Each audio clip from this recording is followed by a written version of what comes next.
আসসালামু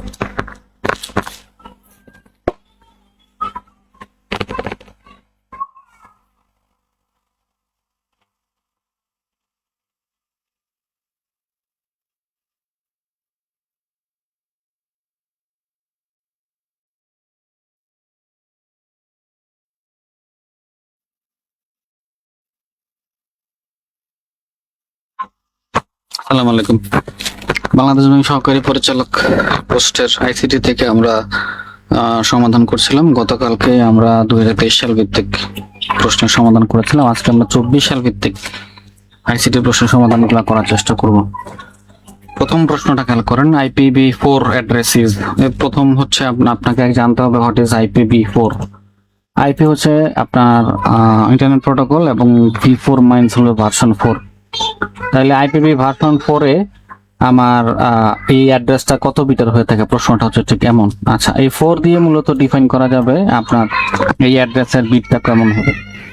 আচ্ছা, এটা নির্ণয় করার জন্য বেসিক্যালি একটা ফর্মুলা আছে। ফর্মুলাটা হচ্ছে 2 to the power n plus 1।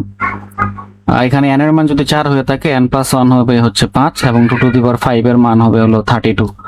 তাহলে আপনার 32 বিটের একটা অ্যাড্রেস হচ্ছে IPv4 ভার্সন 4। ঠিক একই রকম ভাবে যদি ভার্সন 5 আসে যে IPv5 অ্যাড্রেসের এটা কত বিটের, তখন আমরা সহজেই বের করে ফেলতে পারবো ফর্মুলাটার সাহায্যে। আজকাল ফর্মুলাটা মনে রাখলেই হবে, কারণ এই সংক্রান্ত প্রশ্ন হরহামেশা আসতে দেখা যায়, কিন্তু আমরা অনেকেই এটা মুখস্থ করে থাকি। মুখস্থ না করে আমরা এখন থেকে ফর্মুলাটা মনে রাখবো।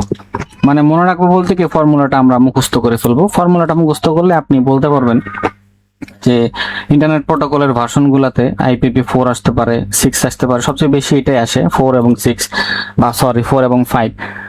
এই ভার্সন গুলো থেকে আমার আইপি অ্যাড্রেসেরটা কত বিটের আইপি অ্যাড্রেস, তখন আমরা খুব সহজেই অ্যান্সারটা বের করতে পারবো। মুখস্থ না করে আমরা অ্যান্সারটা সহজে দিতে পারবো। ঠিক আছে, তারপরের প্রশ্নটা দেখেন, hard disk is divided into tracks which are further subdivided into. মানে বলা হইতেছে একটা হার্ড ডিস্ক গুলা বিভিন্ন ট্র্যাকে বিভক্ত এবং এই ট্র্যাক গুলাকে আবার ডিভিশন করা হয়েছে। মানে এই ট্র্যাক গুলো আবার কিছু সাব ডিভিশনে বিভক্ত। এই ডিভিশন গুলোর নাম কি, মূল প্রশ্ন হচ্ছে সেটা।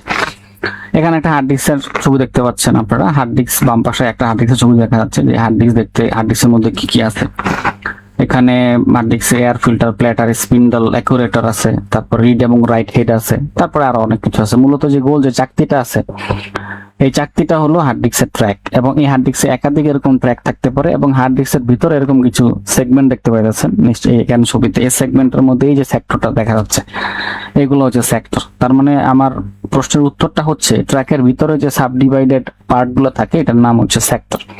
আমার অ্যান্সার হচ্ছে সেইটা। আচ্ছা, এবং তারপরে 3 নম্বর প্রশ্নটা হচ্ছে which of the following represents the binary equivalent to the decimal number of 23।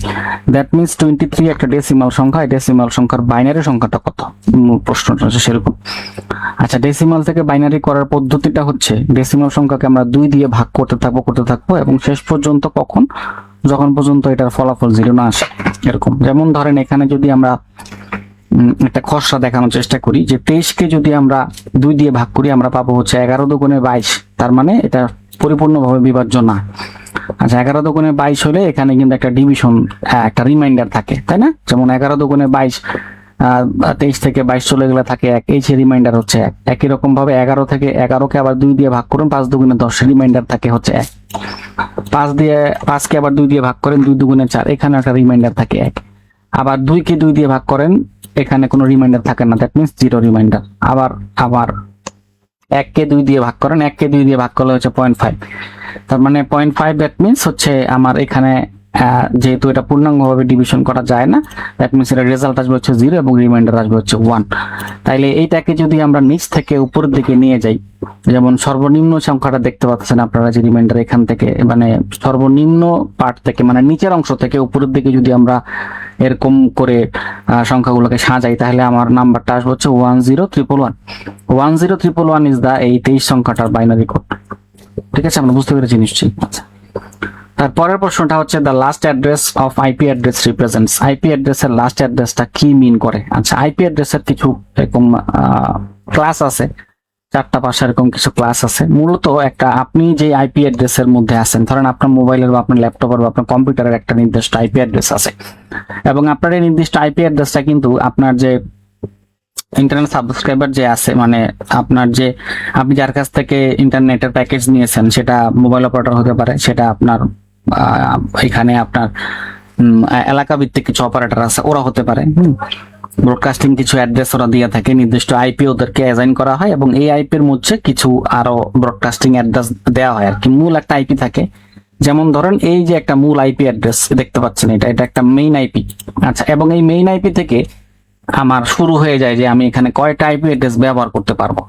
দেখেন এখানে মূলত প্রথম যে 192.168.2.0 এটা হলো মূল নেটওয়ার্ক অ্যাড্রেস। আচ্ছা, এবং এই নেটওয়ার্ক অ্যাড্রেসের অধীনে প্রথম যে আইপিটা ব্যবহার করা যাবে, মনে করেন ফার্স্ট যে ইউজার, এই প্রথম ইউজার হচ্ছে, খেয়াল করেন প্রথম ইউজার মনে করেন নিতেছে যে এই প্রথম ইউজার মনে করেন কে, প্রথম ইউজার হইতেছে যে নাম্বার 1।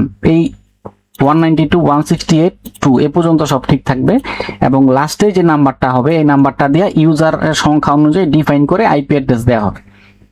ধরেন 1 নাম্বার যে ইউজার, এটা হলো, বা 1 নাম্বার যে আইপি অ্যাড্রেস ধারী, সেটা হচ্ছে সব প্রথম তিনটা পার্ট একরকম থাকবে, এবং লাস্টের তা হবে হচ্ছে 1, এবং এরপরে 2 3 4 5 6 7 8 9 10 এভাবে করে 2 আমার হচ্ছে লাস্ট পর্যন্ত যাবে, ঠিক আছে। এবং শেষ পর্যন্ত যে নাম্বারটা হবে সেই নাম্বারটা যেটাই হোক না কেন, সেটা 164 হতে পারে, সেটা 160 হতে পারে, সেটা ধরেন 1555 হতে 100 হতে পারে, যেটাই হোক না কেন, লাস্টের যে অ্যাড্রেসটা থাকবে, এই যে লাস্টের অ্যাড্রেসটা হইতেছে ব্রডকাস্ট অ্যাড্রেস।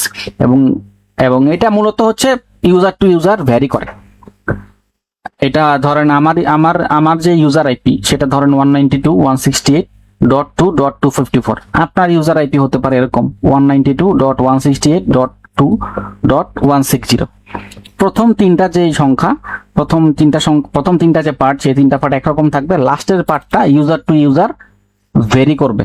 এইটাই হচ্ছে মূলত ব্রডকাস্ট অ্যাড্রেস। মূলত এই কথাটা বলার জন্য অনেক আলোচনা করলাম।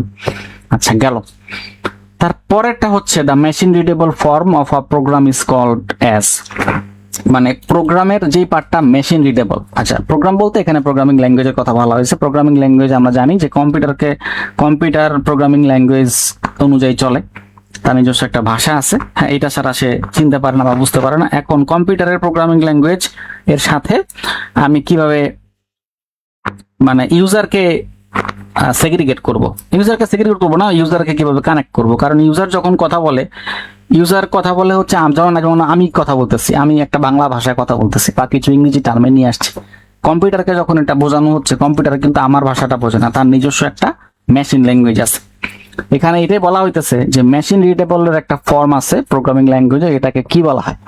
এটা হচ্ছে প্রশ্ন। অপশনগুলো হচ্ছে source code, object code, executable file এবং নাম। আচ্ছা, তাহলে আমাকে প্রথমে তিনটা পার্ট জানতে হবে যে সোর্স কোড, অবজেক্ট কোড এবং এক্সিকিউটেবল ফাইলটা কি জিনিস। দেখেন, সোর্স কোড হচ্ছে উচ্চ প্রোগ্রাম, মানে সোর্স কোড হলো আমি যেটা বলতেছি, যেটা আমি রিড করতে পারি বা আমার বোধগম্য, আপনার বোধগম্য, এটা হচ্ছে সোর্স কোড। আচ্ছা, এই সোর্স কোডকে আমরা, আর অবজেক্ট কোডটা হচ্ছে মেশিন এক্সিকিউটেবল ফাইল, যেটা মেশিন বুঝতে পারে, মানে কম্পিউটার বুঝতে পারে, আর কিছুই না। এটার তাইলে অ্যান্সারটা হচ্ছে অবজেক্ট কোড, আর কিছু। খুব সিম্পল। এক্সিকিউটেবল ফাইল হচ্ছে যেটাকে এক্সিকিউট করার আগে যে ফাইলটা তৈরি হয়। এটার একটা আপনার সিনক্রোনাইজেশন আছে, মানে ফ্লো চার্ট আছে, যে কোন ফ্লো চার্ট অনুযায়ী প্রোগ্রামিং ল্যাঙ্গুয়েজ ভাষাগুলো চলে। যেমন ধরেন সোর্স কোড শুরু হয়, তারপরে অবজেক্ট কোডে ট্রান্সফর্ম হয়, তারপরে এক্সিকিউটেবল ফাইলে ট্রান্সফর্ম হয়, এবং তারপরে আমার সিপিইউ বা আমার প্রসেসর বা আমার কম্পিউটারের লেখাটাকে বুঝতে পারে। মূলত এইরকম একটা ফ্লো চার্ট অনুযায়ী, একটা ফ্লো অনুযায়ী ও চলে। আচ্ছা, তারপরে CSS is an acronym for. CSS এর মানেটা কি? মূলত সিএসএস এর আমি মানেটা বলি আগে। সিএসএস এর মানে হচ্ছে আমার ক্যাসকেডিং স্টাইল শিট, সিস্টেম না, স্টাইল শিট। আচ্ছা, এটা কি জিনিস? এটা হলো ওয়েব পেজের বিভিন্ন উপাদানের গঠন, আকার, আকৃতি, রং, গতিশীলতা ইত্যাদি নির্ধারণ করা হয় সিএসএস দিয়ে। যেমন আপনি বাংলাদেশ ব্যাংকের ওয়েবসাইটে ঢুকেন বা মিনিস্টার অফ ফাইন্যান্সের ওয়েবসাইটে ঢুকেন, ওই পেজের অনেক রকমের ফিচার্স আছে, অনেক রকমের উপাদান আছে, কোন ফিচারে কি কালার যাবে, কি প্যারামিটার এখানে থাকবে, এটার মধ্যে ভিজুয়ালাইজেশন কেমন হবে, এই রকমের যে নির্ধারণের যে প্যাটার্নের ধারণাগুলা, সেগুলা হচ্ছে ক্যাসকেডিং স্টাইল শিটের মাধ্যমে করা হয়। এই হচ্ছে এই প্রশ্নটার উত্তর। আচ্ছা, তারপরের প্রশ্নটাতে আমরা যাব, what is the use of the form of HTML. HTML হচ্ছে HTML এর ইউজ কি, মানে HTML এর কাজ কি মূলত, প্রশ্নটা হচ্ছে সেটা। তা HTML হচ্ছে হাইপার টেক্সট মার্কআপ ল্যাঙ্গুয়েজ। বুঝতে পার, হাইপার টেক্সট মার্কআপ ল্যাঙ্গুয়েজ হলো আমার ওয়েব পেজ তৈরি করতে ব্যবহৃত হয় মূলত। তো এই কারণে আমরা নিচে অপশনে যে কিছু বলছি যে ওয়েব পেজ তৈরি করার কিছু টার্ম আছে, সেই টার্মের মধ্যে আমার HTML পড়ে। এবং HTML হচ্ছে ফান্ডামেন্টাল এরকম কিছু কোড যেটা দিয়ে ধরেন ইনপুট কিছু ধরেন ইউজারের কিছু ইনপুট যেই ভাষায় দেওয়া হয় মূলত। ধরেন আপনি কিভাবে আপনার ওয়েবসাইটটাকে ডিজাইন করতে চান, যেই ল্যাঙ্গুয়েজে বা মানে যেহেতু মূলত এখানে এর সাথে language related, that is hyper text markup language related, তার মানে ইউজার কি টাইপের ইন্টারফেস তার ওয়েব পেজে চায় এইটা বোঝানোর জন্য HTML এর দরকার পড়ে। এই হচ্ছে এটার অ্যান্সার। এই কারণে এটার অ্যান্সার হচ্ছে to collect the users input. User কি ধরনের ফিচার্স এখানে চায়, কি ধরনের প্যারামিটার এখানে অ্যাড করতে চায়, ইন্টারফেসটা কেমন চায়, এই বোঝানোর জন্য ইউজার যা যা বলে থাকে, প্রোগ্রামিং ল্যাঙ্গুয়েজকে যা যা বলে থাকে সেইটা এটা যে অনুযায়ী চলে, এটাই HTML এর মূলত প্রধান কাজ। এখানে আমরা কিছু টার্ম রেখেছি যেগুলো ওয়েব পেজের বিভিন্ন টার্ম আছে, যেমন ইউআরএল, ইউনিফর্ম রিসোর্স লোকেটর, মানে আপনার ওয়েব পেজের একটা অ্যাড্রেস আছে, এই অ্যাড্রেসের সাথে আরো কিছু, এই অ্যাড্রেসটা মূলত এই অ্যাড্রেসটাকে অনেক সময় ইউআরএল বলা হয়ে থাকে, আমি সোজাসুজি যদি বলে থাকি। ফর এক্সাম্পল facebook.com, এটা হচ্ছে ফেসবুকের ইউআরএল, হ্যাঁ ফেসবুকের অ্যাড্রেস। আচ্ছা, এই ফেসবুকের অ্যাড্রেসে যখন আপনার নামটা অ্যাড হবে, মনে করেন আমার নাম ইউসুফ ছোটন, facebook.com/ইউসুফ ছোটন, তাইলে এই যে পুরো অ্যাড্রেসটা, এই অ্যাড্রেসটা হয়ে যাবে ইউআরএল। দ্যাট মিনস এটা আমার ইউআরএল, আমার পেজের বা আমার প্রোফাইলের ইউআরএল। ঠিক আছে, বুঝতে গেল? আচ্ছা, হোম পেজ মানে প্রথমে যে পেজটা বেশি আছে ওয়েব পেজের, এটাকে বলা হয় হচ্ছে হোম পেজ। বাংলাদেশ ব্যাংকের ওয়েবসাইট বা ওয়েব অ্যাড্রেস হচ্ছে bb.org.bd। এটা চাপার পরে প্রথমেই যে ইন্টারফেসটা আপনার সামনে আসবে বাংলাদেশ ব্যাংকের, ওইটা হলো হোম পেজ। আচ্ছা, হাইপার লিঙ্ক অথবা link, clickable text or imaginary that directs users to another location. যেমন আমরা এখানে কিছু তথ্য, এই যে দেখেন, আপনারা নিশ্চয়ই দেখতে পাচ্ছেন এখানে যে আমার এখানে হাইপার লিঙ্ক শো করতেছে। দ্যাট মিনস এখানেই দেখেন হাইপার লিঙ্ক শো করতেছে, মানে আমরা এটা ইন্টারনেট থেকে কালেকশন করেছি। এইটা ইন্টারনেট থেকে কালেকশন করার কারণে আমার এই MS ওয়ার্ডের মধ্যে এই হাইপার লিঙ্কটা শো করতেছে। মানে এটা হলো কি, clickable text or imaginary that directs users to another location. মানে আমি যদি এখন এই লোকেশনটাকে ক্লিক করি, তাহলে এখান থেকে যে সোর্স থেকে আমি তথ্যগুলো পেয়েছি সেই লোকেশন আপনাকে নিয়ে যাবে। এটা হচ্ছে হাইপার লিঙ্ক বলা হয়ে থাকে এটাকে। সেটা আপনি MS ওয়ার্ডেও হাইপার লিঙ্ক অ্যাড করতে পারবেন, এক্সেলেও পারবেন। এরকম অনেক জায়গায় অনেক রেফারেন্সের সময় দেওয়ার সময়, বিশেষ করে যখন জার্নাল লেখা হয়, এরকম অনেক ইউআরএল বা অনেক হাইপার লিঙ্ক এখানে শো করা হয়, দেয় না। HTML আমরা বলেছি, CSS বলে ফেলছি, controls the layout, colours the fonts web page, JavaScript adds interactivity and dynamic behavior of the page। তারপরে এগুলো মোটামুটি গুরুত্বপূর্ণ। আরেকটা পার্ট আছে, এগুলো SEO, search engine optimisation techniques use to make a web page rank higher in the search engines. আচ্ছা, এই হলো মোটামুটি ওয়েব পেজ সম্পর্কে, ওয়েব পেজের কিছু প্যারামিটার আছে, কিছু ফিচার্স গুলো সম্পর্কে বললাম। আচ্ছা, পরের প্রশ্ন, computer port is use to. কম্পিউটারের যে পোর্ট গুলো আছে, আগে জানা না কম্পিউটারে কি কি পোর্ট আছে।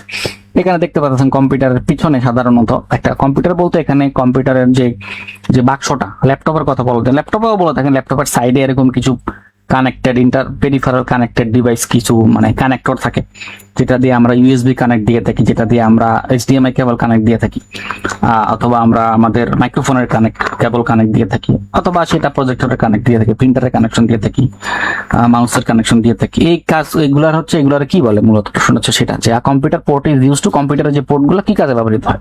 খুবই সহজ প্রশ্ন, সিম্পল প্রশ্ন।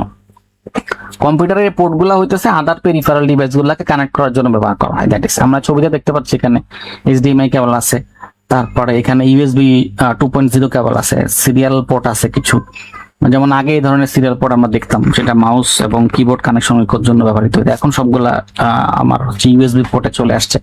ইথারনেট কেবল আছে, যেখানে RJ45 কেবল দিয়ে নেটওয়ার্ক ল্যানের সাথে কানেক্ট করা হয়ে থাকে। এটা আবার VGA পোর্ট আছে প্রত্যেকটাতে। যাই হোক, এখনো VGA পোর্ট দেখা যায় না, VGA পোর্টের বদলে এখন HDMI চলে আসছে। আচ্ছা, এরপরের প্রশ্নটা আসেনি SQL, তাহলে এটা হচ্ছে পেরিফেরালের সাথে কানেক্ট করবো আমরা, এই হচ্ছে উত্তর।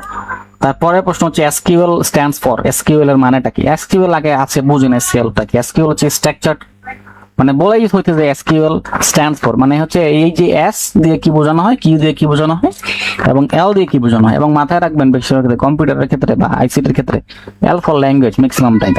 তাহলে এখানে আমার এসকিউএল হচ্ছে স্ট্রাকচার্ড, কিউ হচ্ছে কোয়েরি এবং এল হচ্ছে ল্যাঙ্গুয়েজ। এবং মূলত এটাও এক ধরনের প্রোগ্রামিং ল্যাঙ্গুয়েজ। এটা বেসিক্যালি হচ্ছে ডাটাবেজ অ্যাডমিনিস্ট্রেশনে ব্যবহার করা হয়ে থাকে। খুব সিম্পল প্রশ্ন, অনেক এবং কমন প্রশ্ন, অনেকবার পরীক্ষাতে আসছে প্রশ্ন। এন্ড তারপরে which of the following is not a OSI model. এটা ওএসআই একটা মডেল আছে, মূলত আসলে এই মডেলটার কথা আমরা অনেকেই জানি, এটার 7টা লেয়ার আছে ওএসআই মডেলের। হ্যাঁ, 7টা লেয়ার আছে মূলত। আমি যদি আপনাকে খুব সহজ ভাষা ওএসআই মডেল সম্পর্কে বলার চেষ্টা করি, ধরেন আপনি কিছু আপনার সাইন্টিফিক কিছু একটা ডিভাইস তৈরি করছেন। ফর এক্সাম্পল আমি যদি বলি আপনার বাসার উপরে যে ট্যাঙ্কি আছে, যে ট্যাঙ্কিতে পানি, রিজার্ভার ট্যাঙ্কি উপরে, ওই ট্যাঙ্কিটার জন্য আপনি একটা ডিভাইস তৈরি করছেন যে ওই ট্যাঙ্কিটা যখন পুরোপুরি পূর্ণ হয়ে যাবে তখন আপনার বাসার নিচের মোটর বন্ধ হয়ে যাবে, এবং ওই ট্যাঙ্কিটা যখন খালি হয়ে যাবে একটা নির্দিষ্ট লেয়ার পর্যন্ত, তখন আপনার বাসার নিচের যে মোটর যেটা দিয়ে ওই পানি উঠবে উপরের তলে, সেটা অটোমেটিক্যালি চালু হয়ে যাবে, মানে আপনাকে অফ অন করতে হবে না। দ্যাট মিনস এটা এক ধরনের সেন্সর টাইপের ডিভাইস আপনি এখানে অ্যাড করবেন। এটার একটা মডেল প্রথমে কিন্তু আপনি বানাবেন যে আমার ডিভাইসের মডেলটা হলো ঠিক কেমন, তাই না? এটা মূল ডিভাইসে ইমপ্লিমেন্ট করার আগে, যে আপনি এটা থেকে উপকার পাওয়ার আগে আপনি প্রথমত এটার একটা ডামি একটা ডিভাইস তৈরি করবেন। That is OSI model. ঠিক এরকম একটা ডামি ডিভাইস বা ডামি একটা জিনিস যেটার আসলে কোনো ফিজিক্যাল কোনো অস্তিত্ব নেই, এটা শুধুমাত্র রেফারেন্স হিসেবে ব্যবহার করা যায় বা কোনো জায়গায় এরকম দেখানোর জন্য যে আমাদের মডেলটুকু এরকম হবে। আসলে এখন কাজ কি ওএসআই এর ফুল মিনিংটা হচ্ছে ওপেন সিস্টেমস ইন্টারকানেকশন। আচ্ছা, ওপেন সিস্টেমস ইন্টারকানেকশন এইটার যে ফুল মিনিংটা কোনো পরীক্ষাতে আসে নাই, কিন্তু ওএসআই মডেল অনেকবার পরীক্ষাতে আসছে। ওএসআই এর 7টা মডেল, ওএসআই এর কোন মডেলটা কি, প্রচুর পরীক্ষাতে আসছে। এটা এত জনপ্রিয় একটা প্রশ্ন, এবং এটা জনপ্রিয়তার কারণ হতেছে এটা সাধারণত কম্পিউটার এবং বিভিন্ন নেটওয়ার্কিং ডিভাইসের মধ্যে যোগাযোগটা কিভাবে তৈরি হবে, এই যোগাযোগের লেআউট গুলো তৈরি করার জন্য ওএসআই ব্যবহার করা হয়। এই কারণে এটা এত বেশি গুরুত্বপূর্ণ। আমরা জানি নেটওয়ার্কিং এর উপরে, নেটওয়ার্কিং তো ধরেন নেটওয়ার্কিং না থাকলে তো আপনি ডিভাইস কানেক্টিং যদি না করতে পারেন তাহলে তো আপনি মূল ইন্টারনেট থেকে মূল যে ক্রিম অংশটুকু সেটা আপনি পাবেন না। এই কারণে ওএসআই মডেল একটু বেশি গুরুত্বপূর্ণ। আচ্ছা, তাহলে ওএসআই পূর্ণ নাম আমরা জানলাম, এবং তাহলে ওএসআই এর মধ্যে কোন মডেল, এই যে অপশনগুলো যেটা আছে যে ফিজিক্যাল লেয়ার, ইন্টারনেট লেয়ার এবং ট্রান্সপোর্ট লেয়ার, এই 3টা লেয়ারের মধ্যে কোন লেয়ারটা ওএসআই মডেলে নাই, তাহলে আপনাকে ওএসআই 7টা মডেলের নামটা জানতে হবে। নাম না জানলে তো আপনি বলতে পারবেন না, তাই না? আচ্ছা, এবার মডেলের নামে আসেন। Application, presentation, session, transport, network, data link, physical. মুখস্থ করে ফেলতে হবে, খুব সিম্পল। মানে আপনি যদি একটা ছন্দ আকারে মুখস্থ করে ফেলতে পারেন খুব ভালো, সহজে মনে রাখাটা খুব সহজ, কারণ এখান থেকে প্রশ্ন আসে। আচ্ছা, এটার উত্তর হচ্ছে ইন্টারনেট লেয়ার নাই। কারণ ইন্টারনেট লেয়ারের মধ্যে কেনই বা থাকবে, সে নিজেই তো ইন্টারনেটের সাহায্যে কম্পিউটারে কানেকশন দিয়ে থাকে, তার মানে তার ইন্টারনেটের লেয়ার বা কেন থাকবে? তার লেয়ার গুলো ঠিক এমন হবে যে যেখানে আমার ফিজিক্যাল, দেখেন এখানে অপশন ইন্টারনেট লেয়ার আছে নাই কিন্তু, এবং এই লেয়ারের একটা সিরিয়াল আছে। তো অনেক সময় দেখা যায় কি, অনেক সময় অনেকে উল্টাপাল্টা করে পড়া যাবে না, এটাকে জাস্ট খালি আপনি সিরিয়াল অনুযায়ী মনে রাখতে হবে। যে লেয়ার 1 হচ্ছে ফিজিক্যাল,